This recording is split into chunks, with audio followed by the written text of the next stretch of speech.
Today is February 12th, 2024. It's a sunshiny day here in Marshall, Illinois. I am Allison Thompson, the Library Director at Marshall Public Library, and I am here today with Jo Rich-Vadas, who is going to talk with us about her life in Marshall. But we are doing this in conjunction with the Smithsonian Spark Places of Innovation. And the Gaslight Art Colony is one of our local exhibits that we are highlighting. So we are just really tickled to be talking today with Jo, who is one of the founders of the Gaslight Art Colony and the owner of the building in which the museum is housed. And so we are just grateful for your time today. Thank you for meeting with me. And I just would like to start by asking some general questions. When and where were you born? And tell us a little bit about your family, your parents, your siblings. I was born in 1950 in Omaha, Illinois, which is a little town of 300 straight south on Route 1. And they didn't have a hospital or anything, so I was actually born in El Dorado, Illinois. I'm the oldest of 5 girls. We lived in Omaha till I was 7. And then we moved. My father went to work for Baker Oil Tools, and we moved to Carmi, which was up the road a little bit. And I stayed there until 1959, and we moved to Olney, Illinois. And I lived in Olney for 10 years until I was married and left there.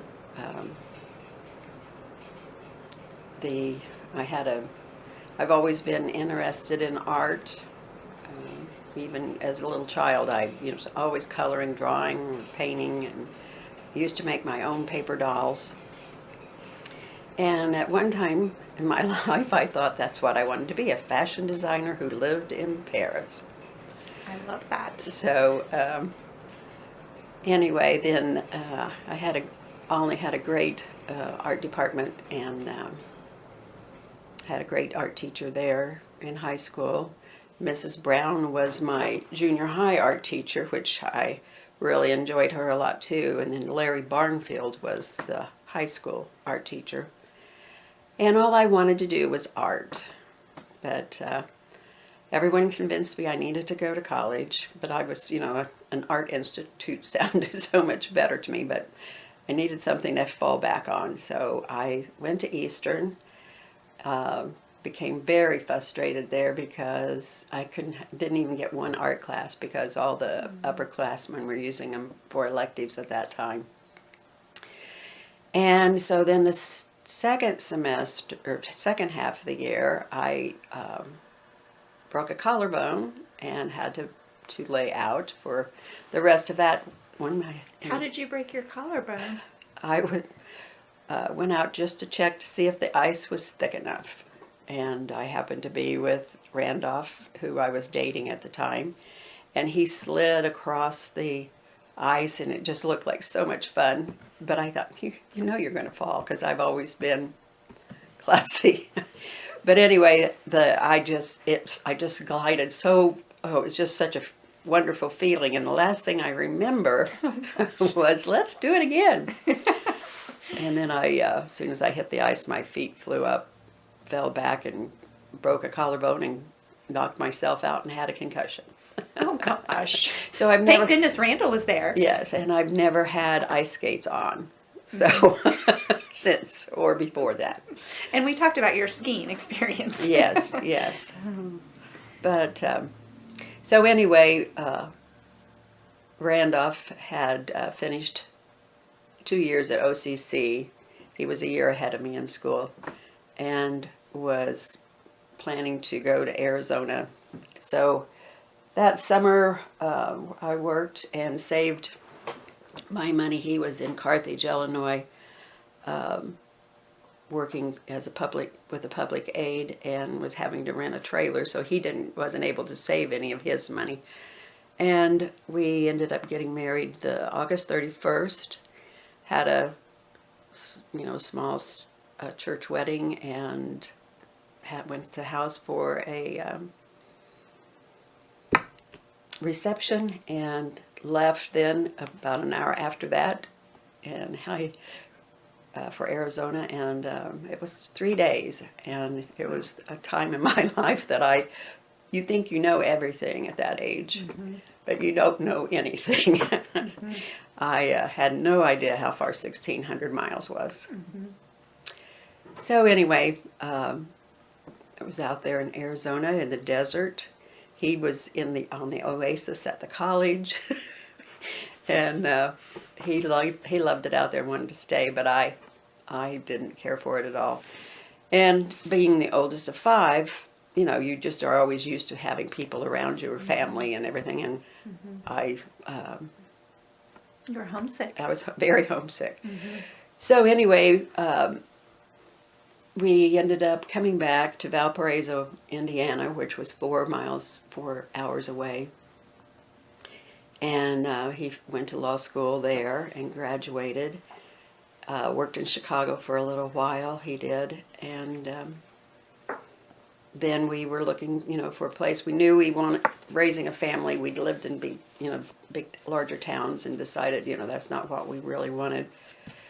And Bill Mealing and Vic Miller were building a new office here in Marshall, and we came down and met them, really liked them, and we had to wait though until the building was finished. So we came down in March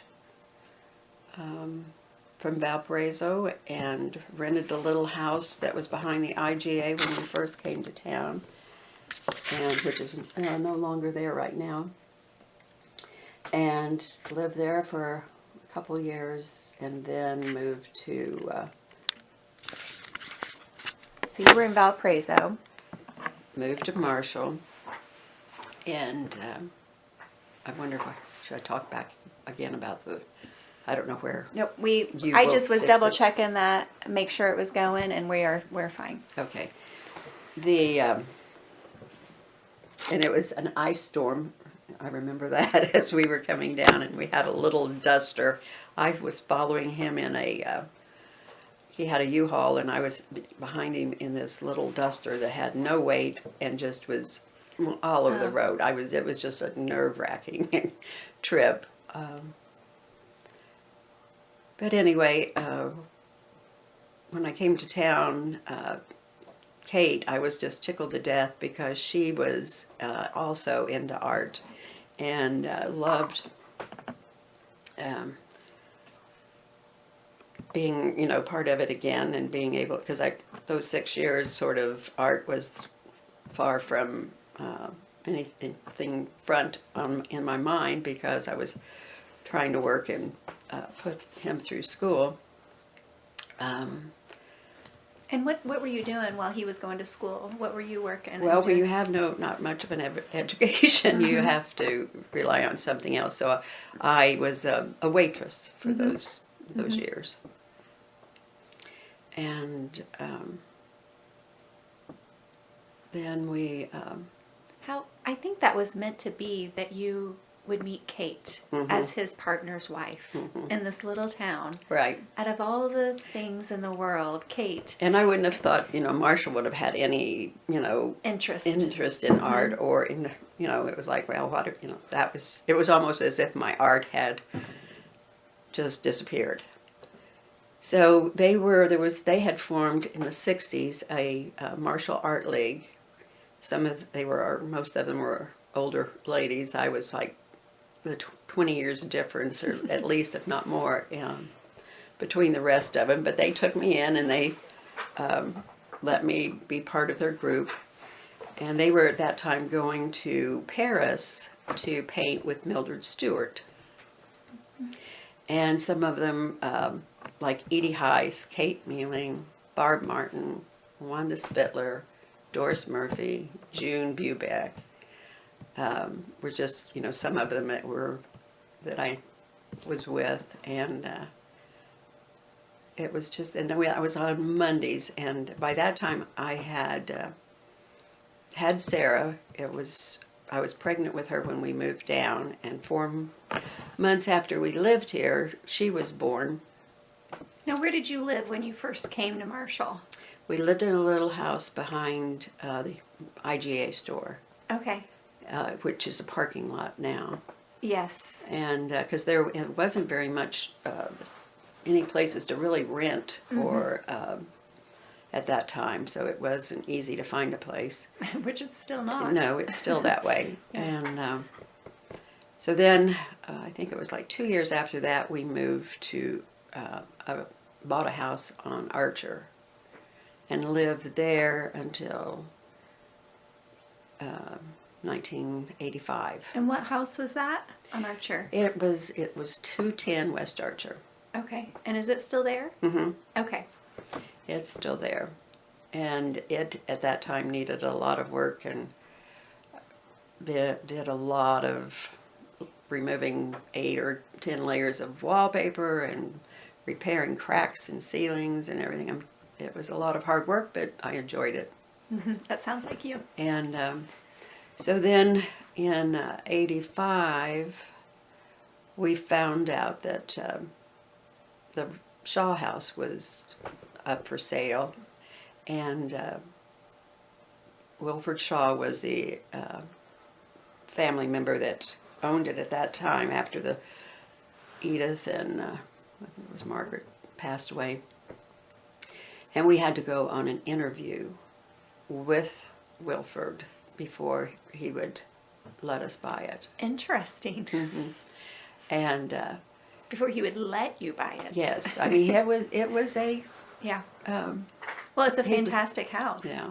Yeah. And has been in that same family for 4 generations. Oh. You know, and so it just meant a lot to him. And he was a wonderful man. He was a true, gentleman. And but it was funny. Then after we moved in and everything, that Christmas, we put lights up and had decorated the house, and he could see it from his house. He lived on the corner of. Well, it's Hickory, right? No, he was a street over the old Mealing house. Mm-hmm. What's that street on? Is that Spruce or Ash? It's Ash, I think, Yeah. because I think Spruce is the next Yeah. one. So he lived on the corner of 6th and Ash and was able to, get a diagonal view. Mm-hmm. And I still have this sweet letter he wrote, so. And so you used to go to Paris with this Art League, art league. or guild. I think they Guild. called it a guild. It was called the Marshall Art Guild. Mm-hmm. Okay. And so, what transpired after going to those Monday meetings with the Art Guild? That lasted quite a while, and I didn't know anybody my age. It was just I just knew Kate's friends, and so it was a while before I really met people my age. But I was busy with a baby and all that too, so it really wasn't a big issue. But that lasted for a while until Mrs. Stewart passed away, and we stopped going up there. But we did have, we still had the group, and we, I don't know who did it, but someone in the guild set up a place because we had no place to paint or anything, so we did do it at the firehouse, the new firehouse. Once it was built, they let us go in there. I think it was on Thursdays that we did the firehouse. And so we were still together for a while. And I don't really remember, it just slowly, like I said, they were a lot older, and some of them were, passing, and it just sort of dwindled away. And it was that way for quite a while before we opened up the Gaslight. So how did the opening of the Gaslight transpire? Because you said it had been a while and there was sort of a lull where maybe you weren't meeting. So how did you come together with your other artists to decide to open this and pursue this dream? Well, and I think it was in '89. Randolph went out on his own and opened up in a law office on 516 Archer Avenue. And he had that practice there until 2007, January of 2007. He passed away. So there was his building that was, I really hadn't thought much about what I was going to do with it. I thought it, in the back of my head, having it as a gal or just a place for me to have a studio or, it would have been really nice, but that was just more than I wanted to take on at that time.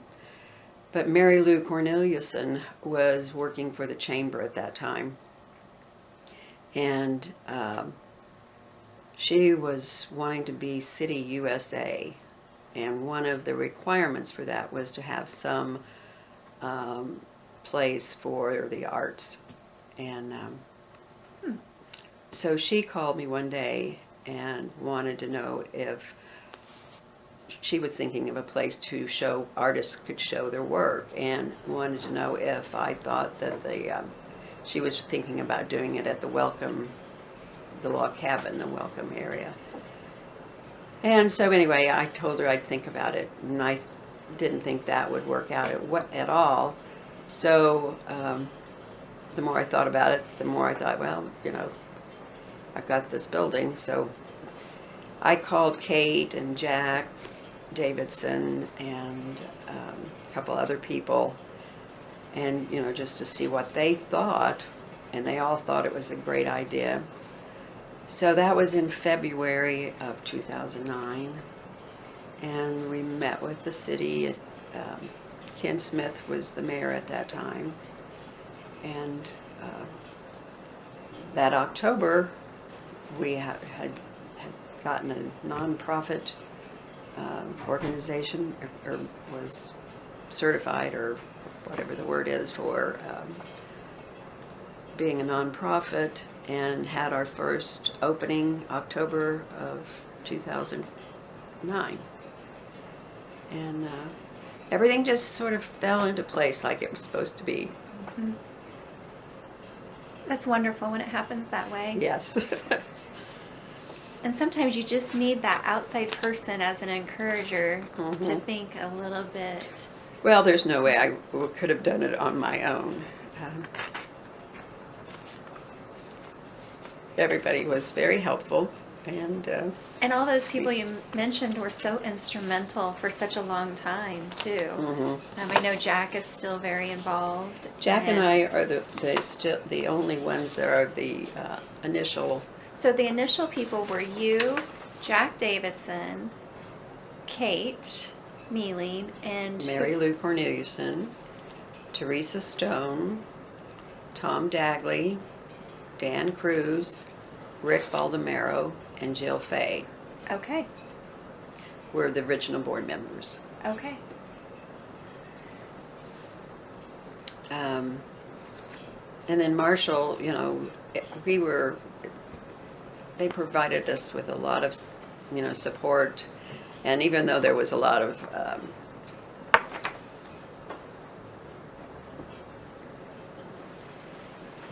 that they weren't actually sure that it was something that would go, or that's, but they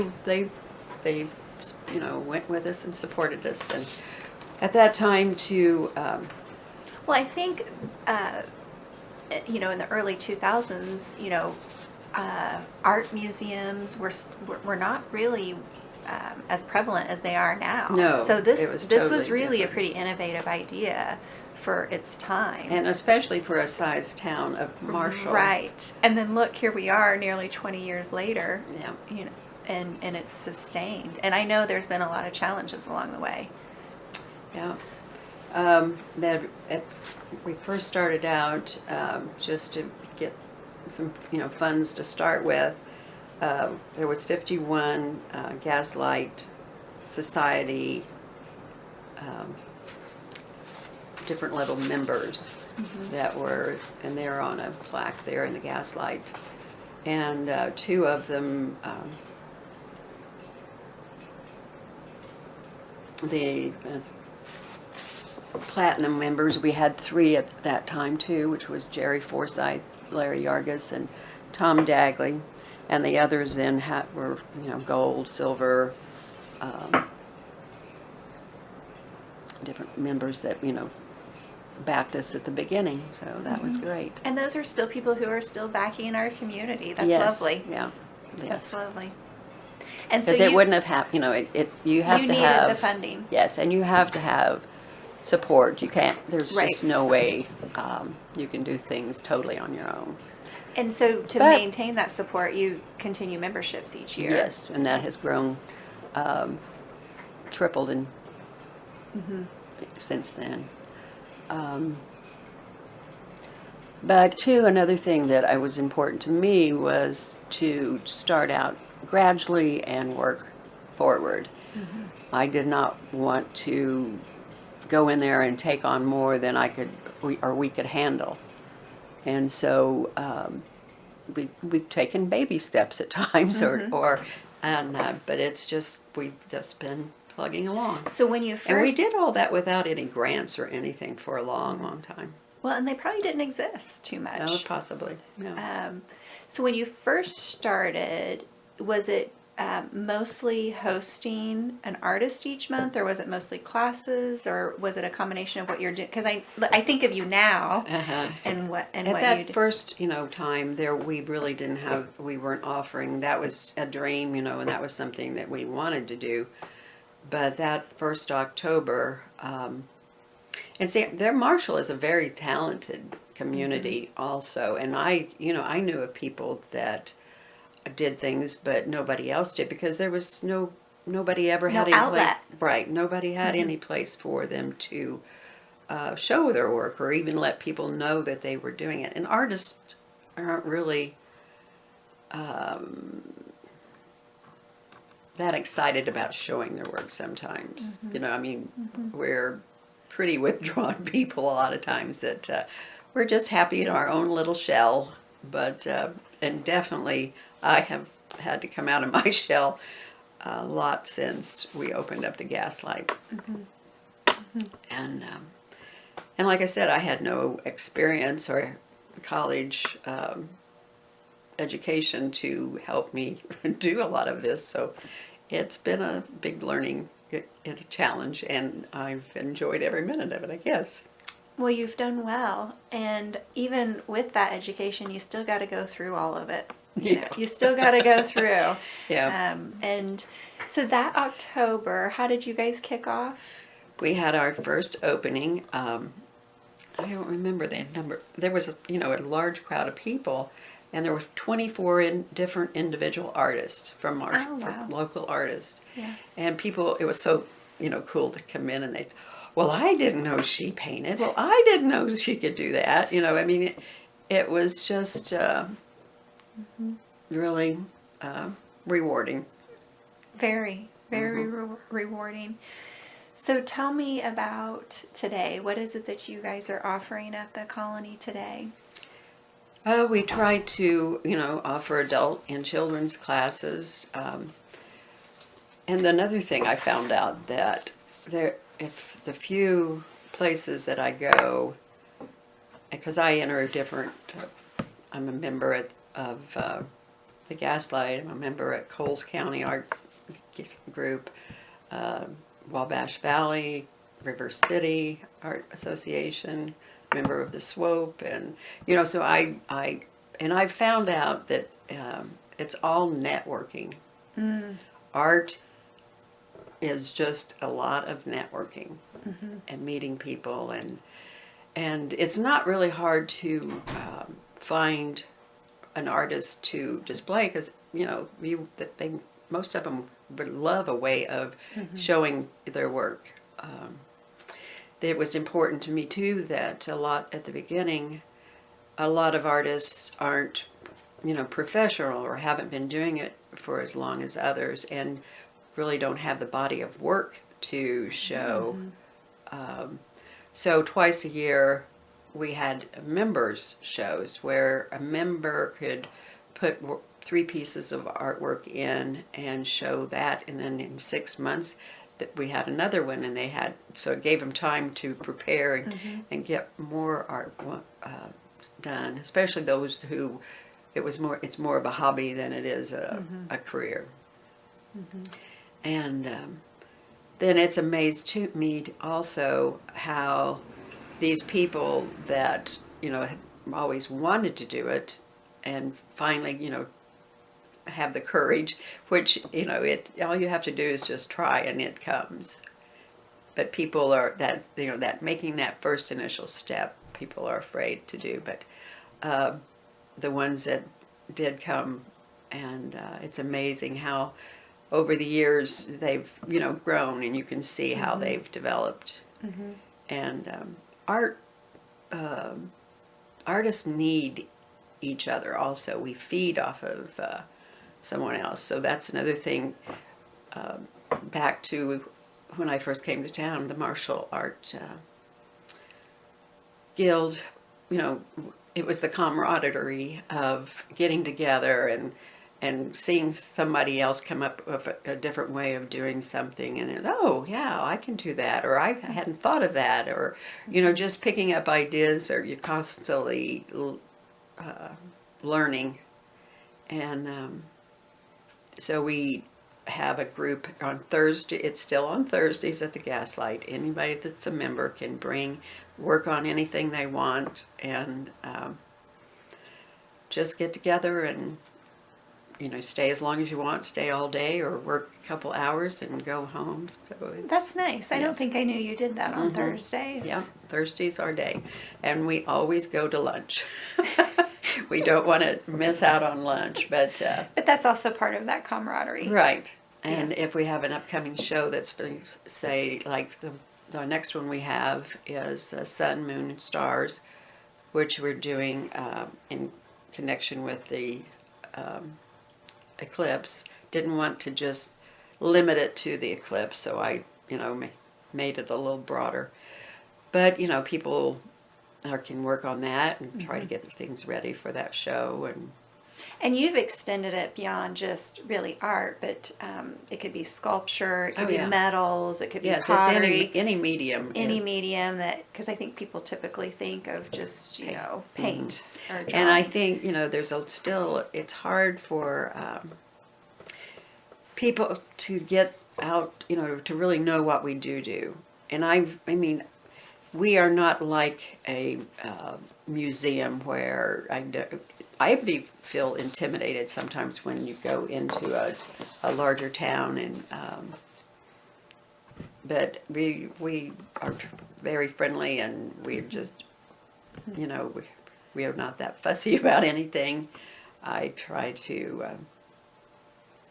just realize how things really are. That it's a safe place. It is a safe place, and you don't need to be threatened or fear that your work's not good enough, or anything like that. But because everybody has started at the beginning at some time or other. So I know for me, I have had the privilege of working with you on one mural in particular in our children's department. You created our Vandalia train depot mural that depicts what it would have felt like during that era, and really incorporated some kind of local history elements, like with the gypsies off in the distance and that type of thing. What are some of your other milestone accomplishments that you feel like really... I know recently you received an award through Wabash Valley. What group was that? It was... well, there's... I'm always trying to find time to do artwork myself, and still try to enter different shows. The very last award was at Arts Ileana, they have a horrible problem with crows over in Terre Haute. So they've just sort of decided to just go with it and honor them. So they have a biannual crow show every 2 years. So anyway, I entered 2 this year, and one of them was selected Best of Show. I love that, and well deserved. Well, thank you. But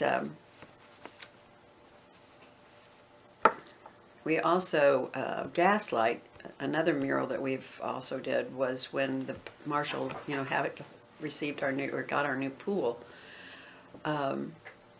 There was a lot of people that contributed to that, back to how giving Marshall can be. Mm-hmm. And they wanted a way of honoring all the people that donated to that. So we donated the mural to the for the pool. And that mural, what does that consist of? What is it a depiction of? It's just kids having fun. There's the water, and it's like the pool floor. You see the racing lines, because we have always had a swim team that, since I can remember, since I've been here, which is 49 years now, which doesn't seem possible. But and then there's 3 children jumping into the water. And then each of the lines have different sponsors or different degrees of donations. And the really large people that donated large sums, they are actually on the children. Their names are. Nice. So it's a 2D, but they are raised, and they're metal. It's a metal sculpture, so AGI, they were the ones that we came up with the idea and everything, and then they did cut the metal up for us and get that put on. And kind of along those same lines, one of the things that the Gaslight Art Colony has sort of taken over is all the lion statues. Yes. How many lion statues? There are 46. Oh my. Have you painted all of them? Has the Art Colony painted all of them? And see, after we started too, that was another thing that Marshall has, the city itself has become more art. It has.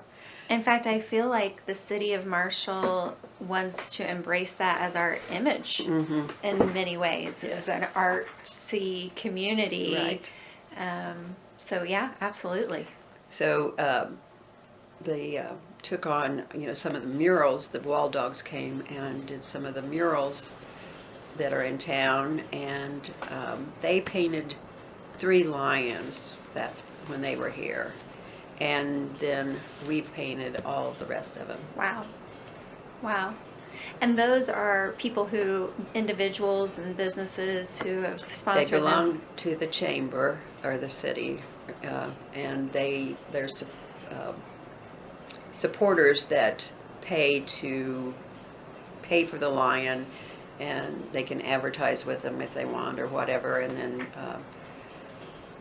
then we were paid for the painting of them, and then there's a lot of upkeep on those, a lot more than people realize. And I hate to admit it too, but there has been vandalism, which is just you hate to think that people do that, but that's. Well, and we even, just because they are street side, there was an accident in front of the library. It was your daughter, Sarah, who had painted Ag Welsh, I believe, was the sponsor, had painted that lion, and a car hit it and destroyed it. And bless her heart, she just repainted it. And so, there is, with anything, I think that upkeep. And right now, we're excited because the library has your Train Depot mural. We had a Wall Dogs mural done when we did our renovation in 2018 and 19. and you did a mural in our teen area. It was the very first mural. Yes, when Gaslight That's did kind that. of innovative thinking. Yeah. That kind was of, the first one that Gaslight, as Gaslight. I love that. I did. guess I didn't realize we were the very Yeah. first. So we have 3 currently, and then the art colony's working on one now. Yes. That is part of the Spark Smithsonian exhibit, and that will depict the library over the years. Over the years. So tell me, how's that going? Thank you for doing it. You're welcome. It's going pretty well. We're going to let the public come and take a peek and paint on, and paint on it if they'd like to for a little bit, and then we will finish it up and have it here in March. Yeah, and we're doing that partly in honor of Judy McConkey, who recently passed away, and of course her husband. She was definitely a society Gaslight member. Yes, and her the room that it's going in was Dale McConkey's namesake. Miriam. And then Charlotte Moorcraft, also, she was very instrumental in helping get the library back in 1995 renovated and kind of to the level that we expect as a community. And so just really two people who impacted our community. And so It would be great to be able to honor them. it really would.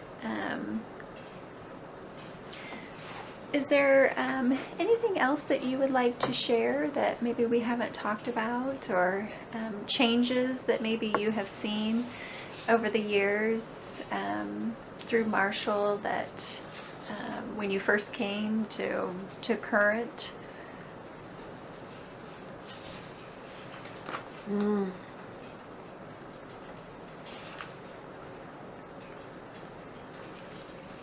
Not that I can think of.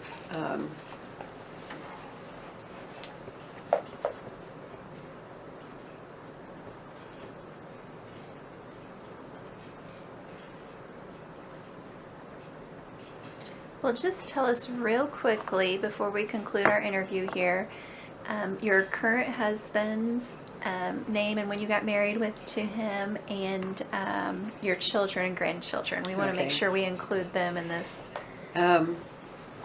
After I lost Randolph, it was a couple years. You're just sort of knocked off your feet for a while, and having the opportunity to start the Gaslight and everything was really perfect timing as far as my life was concerned. There was my family. No one was here but me, and after, it's funny, once you sort of get used to your life, it always has a way of changing for you. So my mother came back. She was living in Oklahoma at the time, so she moved to Marshall, so I had her. Then I met my current husband, and but before that, I guess, I became a grandmother, which was wonderful. I had my daughter Sarah had been married 13 years. She married Darren Lycan here from Marshall, and they were married 13 years before they had a child. And then the same day that she called to tell me that she was expecting, my son calls and tells me that they're expecting. Aww. They even had the same due date. Oh my! But Donovan, who is my son Douglas, he was born in 1978, and his daughter came 5 days before Miles, Sarah's oldest child. So then I was, your whole life is just, like I said, it keeps changing. And then I met my husband and ended up marrying him in October of 15. And he's actually from Lowell, Indiana. And how did you two meet? A friend, Judy Idle, Okay. and he owned the Vadas Auto Parts store, and beknownst to me, she goes in there one day and said, "I think there's somebody you really need to call." So he did, and it just clicked, and And we're Oh, just she knew. very happy together, yeah. And but he lived in Paris. His wife actually died 1 month and 1 day after Randolph. Oh, So we were, both widowed. hmm He has one child, Jeff, who lives on the east side of Indy. My son Douglas lives on the west side of Indy. And Sarah, who had always lived away for 17 years, is back here in Marshall again. So and then Sarah has Miles, who's just turned 13, and Emma, who just turned 11. And Douglas has Donovan, and she just turned 13 also. And Dylan, who will be turning 11 in. Well, they're all just right there They're neck all, to neck. yes, in September. And what's the age difference between Sarah and Douglas? 3 years. 3 years. Okay. Okay. Well, I went to high school with both of them, so I was sandwiched in between. Well, it's actually the 2.5. Yeah. It depends on, but what time of the year you ask the question. Sure. Sure. Yeah, Well, we're so glad that Sarah and Darren have decided to stay here. yeah. Or came back, yes. Yes, that came back. And where were they before that? They Well, when Randolph died, they were both in California, Douglas and Sarah.